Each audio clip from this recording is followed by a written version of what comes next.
ఆర్థిక అభివృద్ధి 2025 సవాళ్లు మరియు అవకాశాలు. హలో మిత్రులారా, మీరు మా ఛానల్ను మరోసారి సందర్శించినందుకు ధన్యవాదాలు.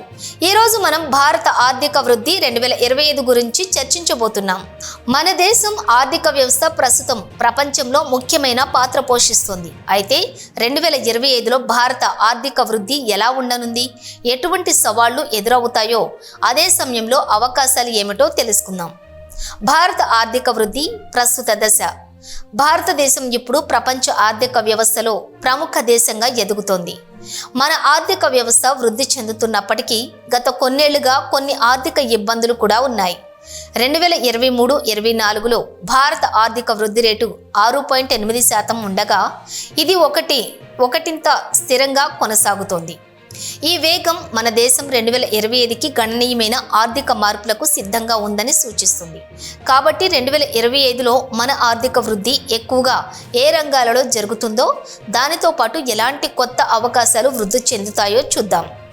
భారత ఆర్థిక అభివృద్ధి సవాళ్లు.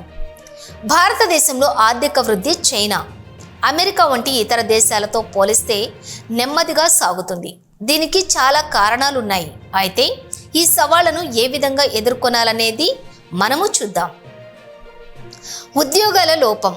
భారతదేశంలో యువ జనాభా సంఖ్య చాలా పెరిగింది, కానీ విద్య మరియు ఉద్యోగ అవకాశాల్లో ఇప్పటికీ ఒక పెద్ద విభేదం ఉంది.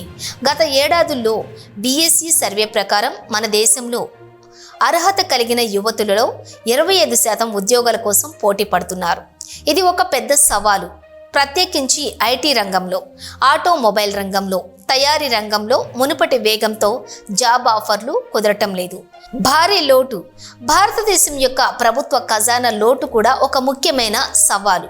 2023లో భారతదేశం దాదాపు 10 లక్షల కోట్ల రూపాయల ప్రభుత్వ ఖజానా లోటు ఎదుర్కొంది. ఇది మన ఆర్థిక వృద్ధిని నిరోధించే ప్రధాన కారణం. ప్రభుత్వ ఖర్చులు పెరుగుతున్నాయి, అయితే ఆదాయాలు సరిపోవటం లేదు.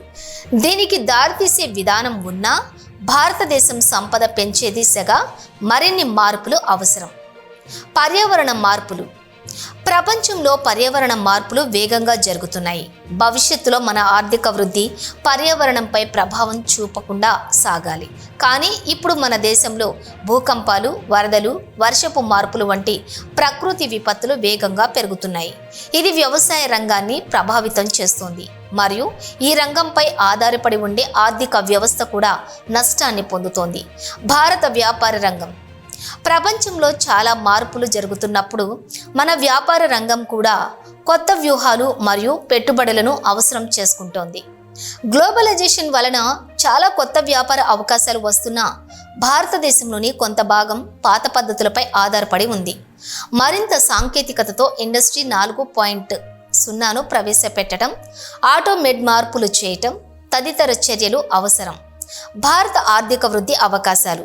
ఇప్పటి వరకు మనం భారత ఆర్థిక వృద్ధి ఎదురయ్యే సవాళ్లను చూసాం, కానీ ఈ సవాళ్లను అధిగమించడం ద్వారా మనకు చాలా మంచి అవకాశాలు ఉన్నాయి. ఇప్పుడు ఈ అవకాశాలను ఎలా వాడుకోవచ్చో చూద్దాం. సాంకేతిక పరిజ్ఞానం మరియు డిజిటలైజేషన్. భారతదేశం యొక్క డిజిటల్ పథకం డిజిటల్ ఇండియా ద్వారా దేశంలో చాలా రంగాల్లో అభివృద్ధి జరిగింది. IT రంగాల్లో mega technology, artificial intelligence, A1 block పైన మరియు డేటా సైన్స్ వంటి సాంకేతికతలు భారతదేశం ఆర్థిక వ్యవస్థలోనూ నూతన మార్పులను తీసుకువస్తూ ఉన్నాయి. డిజిటల్ పేమెంట్స్, కామర్స్ మరియు ఆన్లైన్ సేవల వృద్ధి భారతదేశంలో ఆర్థిక వ్యవస్థ వేగంగా మార్పు చెందుతోంది. గ్రీన్ ఎనర్జీ మరియు పర్యావరణ సహాయక రంగాలు. భారతదేశం గ్రీన్ ఎనర్జీకి పెద్దగా దృష్టి పెట్టింది. సౌరశక్తి, పర్యావరణ స్నేహపూర్వక టెక్నాలజీలపై పెట్టుబడులు పెరగడం ద్వారా ఆర్థిక వృద్ధి సాధించవచ్చు. 2025లో గ్రీన్ ఎనర్జీ రంగం మరింత వేగంగా అభివృద్ధి చెందుతుందన్న ఊహ ఉంది. ఈ రంగంలో పెట్టుబడులు మరియు వ్యాపార అవకాశాలు భారీగా పెరిగే అవకాశం ఉంది. వ్యాపార మరియు కృషి రంగాలు. భారతదేశం ఇప్పుడు ఆత్మనిర్భర్ భారత్పై దృష్టి సారిస్తోంది. ఇది భారతదేశంలో తయారీ మరియు కృషి రంగాలకు సంబంధించిన అవకాశాలను పెంచుతుంది. ఈ విధానం ద్వారా దేశీయ దేశీయ పరిశ్రమలు పెరుగుతాయి, ఎగుమతులు వృద్ధి చెందుతాయి మరియు కొత్త ఉద్యోగ అవకాశాలు సృష్టించబడతాయి. ఇది అనేక పరిశ్రమలు, నాన్ పారిశ్రామిక రంగాలు మరియు తదితర వాటి పెరుగుదలను ప్రేరేపించవచ్చు. భవిష్యత్తు దిశ. భారతదేశం 2025లో ప్రపంచ ఆర్థిక వ్యవస్థలో మరింత ప్రభావితం కావాలని, మనం వృద్ధి చేసే సాంకేతిక పరిజ్ఞానాలతోటి ప్రజలకు అవసరమైనటువంటి సామాజికంగా సంక్షేమ పథకాలను అందిస్తూ ముందుకు వెళ్ళాలి. భారత్ అత్యధిక వృద్ధి శాతం ఉన్న దేశంగా మిగిలిపోతుంది. ఇక మనం భారత ఆర్థిక వృద్ధి 2025పై పరిశీలించినప్పటికీ ఈ ఆర్థిక వృద్ధిని సాధించటంలో సవాళ్లు ఉండవచ్చు, కానీ ఈ అవకాశాలు కూడా గొప్పవి ఉన్నాయి. మనం ఈ అవకాశాలు వినియోగించుకుని సరైన మార్గాల్లో ఎదిగేందుకు అందరి భాగస్వామ్యం అవసరం. మీ అభిప్రాయాలను కామెంట్లలో తెలియచేయండి. ధన్యవాదాలు.